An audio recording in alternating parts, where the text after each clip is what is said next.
Yvan Auriol, bonjour, bienvenue au Phoenix, bar-restaurant de Saint-Chamond. On va parler sport avec vous, sport nautique. Vous êtes président du club nautique de Saint-Chamond. On peut savoir comment est né votre intérêt pour la natation? C'est un sport que vous avez pratiqué dans votre enfance, dans votre jeunesse? Tout à fait. Donc j'ai commencé à nager en 1972, donc ça remonte. Et j'ai nagé jusqu'à 18-20 ans. Ensuite, pour ma vie privée, donc mes enfants sont arrivés, donc j'ai fait un break jusqu'à la quarantaine, quand ma fille est revenue à la natation suite à des problèmes de dos, comme pour beaucoup d'enfants. Ouais. Et à ce moment-là, donc en 2007, voilà, j'ai pris la présidence du club nautique de Saint-Chamond. Un club qui a été fondé sur la ville en 1969. Donc c'est un club qui est connu et reconnu et qui à l'époque était un club d'été, donc ce qu'on appelle aujourd'hui la natation estivale. Et depuis les années 82-83, avec l'ouverture du complexe Roger Coudert, donc anciennement Thalassa, le club est passé club FFN annuel. Donc on nage toute l'année. À l'enfance, vous avez parlé de vos propres enfants, de vous-même, votre découverte de ce sport. Est-ce qu'il y a une législation qui impose, enfin avec des guillemets, aux enfants qui sont scolarisés d'apprendre la natation? Et est-ce que c'est possible compte tenu du maillage? Il y a des territoires, il y a des villes, ça coûte cher de construire des piscines publiques. Alors tout à fait. Toutes les municipalités n'ont pas la chance de Saint-Chamond d'avoir une piscine sur leur collectivité. Effectivement, les accès au niveau aquatique sont recommandés par le ministère de la Jeunesse et des Sports, qui aujourd'hui est regroupé dans le grand ministère de l'Éducation avec le ministre actuel. Effectivement, les enfants doivent nager en primaire, on va dire jusqu'au CM2, avec une obligation de passer une session en cours d'année qui doit correspondre à environ, j'ai pas exactement le nombre de séances, mais ça doit faire à peu près un gros trimestre où il y a une approche du milieu aquatique pour que les enfants, dans l'hypothèse où il y aura un souci, tomberaient dans tout simplement dans une mare ou un petit ruisseau pour qu'ils puissent se sortir. Et après, il y a la poursuite officielle avec les collèges, donc via le département, et le lycée via la région. Alors, Jean, les morts par noyade, malheureusement, ont beaucoup progressé au cours des derniers mois. J'ai entendu cet été qu'il y avait eu pas mal de noyades pendant les vacances estivales. Est-ce que vous avez eu ce genre d'informations? Bien sûr, donc nous sommes très très proches de ce problème-là.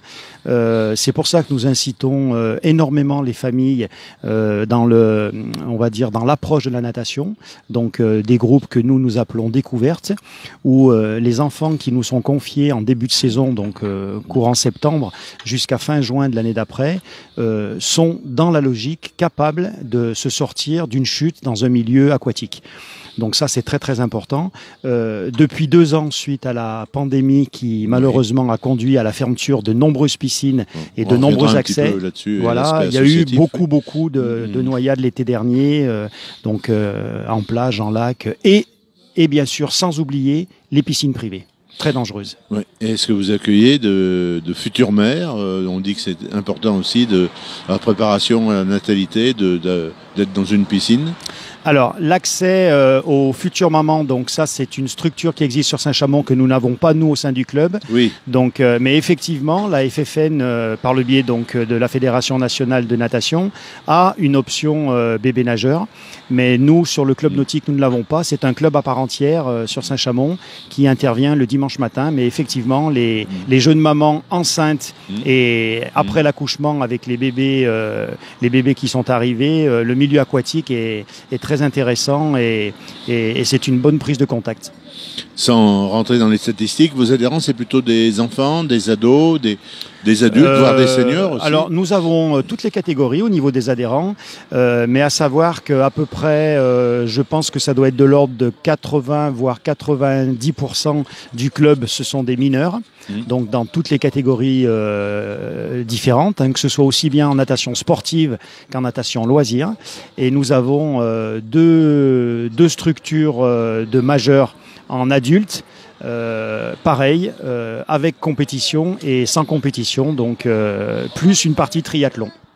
Alors, quand on pense piscine, natation, il y a plusieurs disciplines. Je pense à la natation synchronisée, le plongeon. Est-ce que ces deux disciplines que je viens de citer, peut-être d'autres que je ne connais pas, sont pratiquées au sein de votre club? Alors, effectivement, vous avez tout à fait raison. Plusieurs possibilités d'accès à la natation par le biais de la FFN. Alors, nous, sur Saint-Chamond, nous n'avons plus, parce que nous en avons eu à une époque, de natation artistique. Oui. Donc ça, il y a des clubs sur la Loire qui ont cette option-là.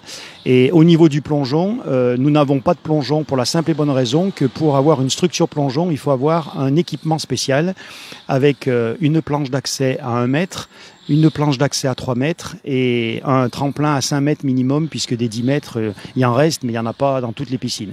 Donc cette structure-là peut être uniquement retrouvée sur la piscine Raymond Sommet, donc la Plaine Achille à Saint-Étienne. Mais à ce jour, des pourparlers sont en cours, mais à ce jour, il n'y a pas de structure plongeon FFN sur la Loire au niveau des 11 clubs que la FFN gère sur la Loire. Alors on va un petit peu justement en parler. 11 clubs sur le département. Un comité départemental, comment c'est structuré? Vous avez des contacts entre vous? Voilà, tout à fait. La Loire, c'est quand même une centaine de kilomètres du nord au sud, y compris dans le Rouennais. Tout à fait. Donc sur la Loire, en tant que telle, il y a 11 clubs qui sont affiliés FFN, gérés par un comité départemental donc, qui se tient à Saint-Étienne, dont je suis élu au comité directeur, en plus de mon poste de président à Saint-Chamond. Et nous avons effectivement, nous travaillons dans le but de coordonner tout ce qui se passe au niveau compétition départementale, puisque nous intervenons qu'au niveau départemental, avec bien sûr les impératifs à suivre de la Ligora et bien sûr de la Fédération française de natation Paris. Voilà. Il y a des Jeux Olympiques en 2024 à Paris. Est-ce que là vous avez des échos? Est-ce qu'il y a déjà des gens qui se préparent? Est-ce que votre club et votre comité départemental sont mobilisés sur cette échéance qui est importante? J'ai l'impression qu'on parle moins de nageurs et de nageuses françaises au niveau international depuis quelque temps. Est-ce que c'est... Moi, je suis absolument pas journaliste sportif, même si j'ai quand même une carte, mais est-ce que c'est un constat Non, mais je pense que vous avez entièrement raison. Effectivement, au niveau national, malheureusement, nous sommes... alors c'est un jeu de mots facile à faire, mais dans le creux de la vague, parce que par rapport à la belle époque que nous avons connue il y a quelques années, avec tous nos grands champions, on va dire européens, mondiaux et olympiens, par rapport à toutes les médailles qui ont été glanées par la Fédération française de natation, pour l'instant, c'est plutôt difficile. Sur la Loire, nous avons une très très bonne nageuse sur le club de Roanne, donc Lily Rose Berthelot, qui elle a la possibilité, je pense, d'être approchée pour faire partie certainement d'un pôle. Et alors de là à franchir le pas pour être dans la sélection nationale et participer à 2024, je lui le souhaite de tout cœur parce que vraiment elle s'entraîne énormément, mais la marche est très très haute et donc rien n'est simple pour arriver à ce niveau-là. Mais c'est vrai que pour l'instant on est plutôt, on va dire, en difficulté qu'en avantage par rapport à ce que nous avons connu il y a quelques années. Pour terminer, Yvan Ariol, peut-être quelques mots sur la vie associative. On sait qu'elle a énormément souffert, quelles que soient ses motivations culturelles, sportives, anciens combattants, solidarité, de la crise sanitaire qui malheureusement ne semble pas complètement terminée. Est-ce que votre association a été elle-même victime du départ, par exemple, d'un certain nombre d'encadrants, de bénévoles que vous avez perdus et de participants d'une façon plus globale? Alors effectivement, là c'est un autre point de la gestion donc, de l'association. Aujourd'hui nous sommes confrontés donc, à ce problème. Effectivement nous le ressentons. Donc nous avons eu la chance par rapport à beaucoup de clubs sportifs de la Loire de dire que nous avons, entre guillemets, sauvé les meubles au niveau des adhérents et des enfants qui sont revenus à la natation du fait des 2 ans de fermeture et de complexité pour accéder au bassin de natation. Mais par contre, moi, en tant que responsable d'association, je le ressens énormément au niveau des bénévoles adultes. Donc les parents qui s'engageaient, c'était presque normal il y a 3-4 ans en arrière, quand votre enfant accédait à la compétition, d'avoir ou le papa ou la maman qui passait le premier niveau de juge pour pouvoir accompagner les enfants en compétition les week-ends. et participer à la vie du club. Donc dans les premières années, même au cours de mon premier mandat, on s'était retrouvé à bien presque une cinquantaine de juges de natation, donc c'était plus que facile à gérer. Et aujourd'hui, suite à ce problème de Covid, quand on a la chance d'avoir 2 voire 3 parents qui s'engagent sur une saison pour passer les examens et pouvoir officier, nous sommes déjà tous très contents, parce qu'en fait aujourd'hui, c'est malheureux de dire ça, mais on se retrouve dans une situation où les gens consomment.